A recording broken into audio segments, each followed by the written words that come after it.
Ever feel like you're just kind of going through the motions, like you're on autopilot, but missing that like spark of excitement? Oh, yeah. I know exactly what you mean. It's like we're trying to run our engines on fumes instead of, figuring out what fuel we actually need. And that is a perfect way to bring us to this deep dive, 9 ways to understand what motivates us by Carita Nyberg. We're really going to dig into this idea of 9 universal psychological needs that are, as Nyberg argues, really the driving forces behind everything we do. Yeah, and that's the thing. It's not about willpower. It's like she says it's about wiring. So these needs really influence everything we do right.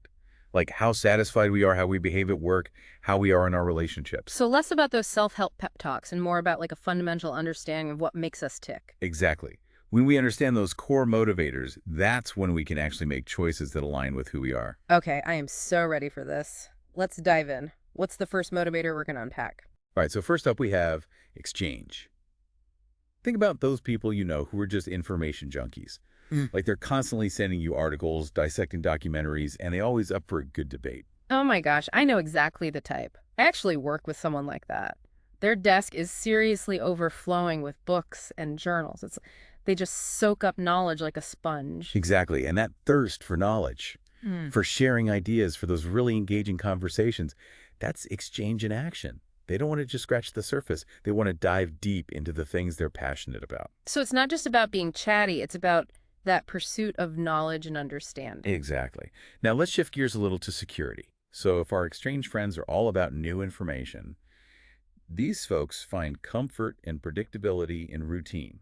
So those color-coded calendars and super organized to-do lists, those aren't just signs of being high maintenance. That's the security motivator coming through. Right. It's not about being rigid. It's about the feeling of calm and control that comes from having that predictable structure in their lives. This is already making so much sense.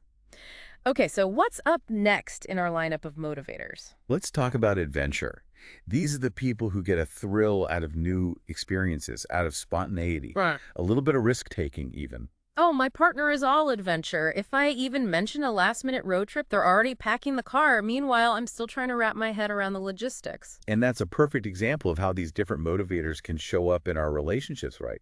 But what's interesting is that for people with that strong adventure drive, it's often more than just seeking thrills. It can be this deep need for novelty, this aversion to routine or, feeling stagnant. Wow, that makes a lot of sense. It's not just about being impulsive, it's about needing that constant stimulation, those new challenges. Okay, hit me with the next one. I'm ready. Okay, let's move on to influence. Now, these are your natural born leaders.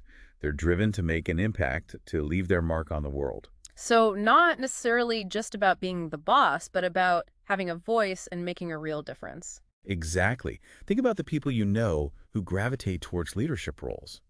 It's often not even about power for them. It's this inherent desire to shape things, to inspire others, to make real change. I'm starting to see how these motivators aren't just personal. They really do influence how we interact with everything around us. Okay, so what's next? Let's talk about expression. These are our creatives, right? The artists, the writers, the musicians. They thrive on originality and expressing themselves in their own unique ways. So, more than just being artsy, it's that deep need to create, to share their perspective with the world. Yes. It's about bringing something new into the world that reflects them, whether that's through painting or music or writing or even just, having this knack for creating beauty in their everyday life. Okay, so that's 5 down, 4 to go. What other hidden motivators are we about to unlock? All right, so we're halfway through uncovering these hidden motivators. What's next on our list? Let's talk about freedom. This one's all about autonomy, Yeah. that ability to really chart your own course. So those friends who are always off on solo adventures or embracing that freelance life, they're probably driven by a high need for freedom, right? Totally. They need that flexibility to make their own choices, set their own schedules, pursue their own interests without feeling constrained by rules or expectations. Which makes total sense. It's not about being against structure altogether. It's about that autonomy to create a life that feels right for them. Exactly. And, it brings up a good point about all these motivators. Mhm. We don't want to get caught up in labeling ourselves or others right. It's about understanding the why behind our preferences and our behaviors. Okay, I love that. So what's next? This is like unlocking this whole new level of understanding about people.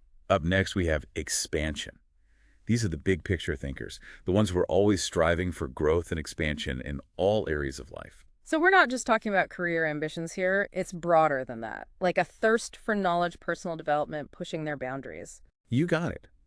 Think about the person who's always signing up for that new course or immersing themselves in different cultures or taking on these ambitious projects. It's that drive to learn, to evolve, to expand their horizons. That's so interesting. It's like they see endless possibilities and they just want to experience as much as they can. Okay, so we're down to our final two motivators. What's next? Let's talk about recognition. These are the people who are energized by appreciation, positive feedback, that feeling of connection with others. Okay, so we're talking about the folks who are always going above and beyond for their team, remembering everyone's birthdays, making sure everyone feels seen and appreciated. Precisely. They need to feel valued for their contributions, Hmm. and they often create these positive, supportive environments for the people around them. I bet this motivator shows up in a big way in workplaces and relationships too. Absolutely. Understanding the recognition motivator can be so important in those areas. It's realizing that for some people, a genuine thank you or that expression of appreciation can be incredibly motivating. Okay, we are down to our final motivator. What's the last piece of the puzzle? Last but not least, we have communion. Now, these are your social butterflies, right? Hmm. The ones who are energized by connecting with others, building relationships. So, more than just being extroverted, though, right? It's that genuine desire to interact, to share experiences, to build those social bonds. Exactly. Imagine the person who can walk into a room full of strangers and just strike up a conversation like it's nothing. They're not just being outgoing. They're fulfilling that need for connection, for belonging. That makes me think about how these motivators aren't just these abstract concepts. They show up in our everyday lives, even in simple things like how we approach a social gathering. That's such a great point, and it really gets at the heart of what we're talking about. Once you understand these motivators, it's like you've unlocked this code for understanding human behavior. It's like having X-ray vision into what makes people tick. Right. And just imagine how much more fulfilling our lives could be if we approached everything with a deeper understanding of these motivators in ourselves and the people around us. Okay, I am officially mind blown. But we have covered so much ground. Where do we even begin to make sense of all this? And how do we actually use it in our lives? So we've explored these 9 motivators from exchange all the way to communion. And I gotta say, I am already seeing things a little differently. It really is like getting a whole new lens for looking at ourselves and the people around us, right? Absolutely. But now I'm kind of like, okay, we have all this information. Where do we even go from here? Like, how do we actually put this into action? Well, I think it starts with a little self-reflection. Think back on all those different motivators we talked about. Which ones were like, oh my gosh, that saw me? You know, for me, it was definitely security and expression. Like, I'm realizing my love for planning and organization, that's not just me being controlling, it's that deep need for security and that creative outlet I get from writing. Total expression motivator right there. Perfect example. It's not about judging those needs as good or bad. It's about understanding how they impact our choices. Now imagine applying that same thinking to your relationships. Oh my gosh, I'm already seeing it. Like my partner, who is all about adventure and spontaneity, suddenly it all makes sense. It's not them trying to mess up my plans, it's just their need for novelty and new experiences. Exactly. And once you understand that, you can start to navigate those differences with more empathy. Maybe you build in a little flexibility to your plans or find ways to inject some novelty into your routines. So instead of clashing, we can actually support each other's motivators. I love that. And it goes way beyond relationships, too. Think about your work environment. Imagine understanding why one colleague thrives in that constantly changing environment while another needs those clear structures and routines. This is seriously eye-opening. It's like we've been given this tool to decode human behavior and build better connections both personally and professionally. You got it. And the best part is that it lets us make more conscious choices right. If you thrive on freedom and autonomy, you can find work or projects that offer those things. If recognition is huge for you, you can seek out that positive feedback in your relationships. So it's less about trying to change who we are and more about creating an environment where we can really thrive. Exactly. It's about designing a life that feels aligned with your true self. And remember, it's a journey, not a destination. As you grow and learn, your understanding of these motivators will too. And you'll keep finding new ways to use this knowledge to build a more fulfilling life. I love that.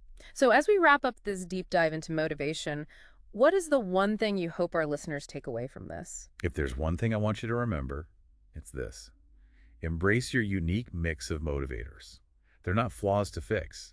They're the keys to unlocking your potential and living a life that feels authentically you. Such a powerful message. And listeners, we want to hear from you. What motivators really resonated with you? How do you see these playing out in your own life? Share your thoughts and keep the conversation going. Until next time, happy exploring.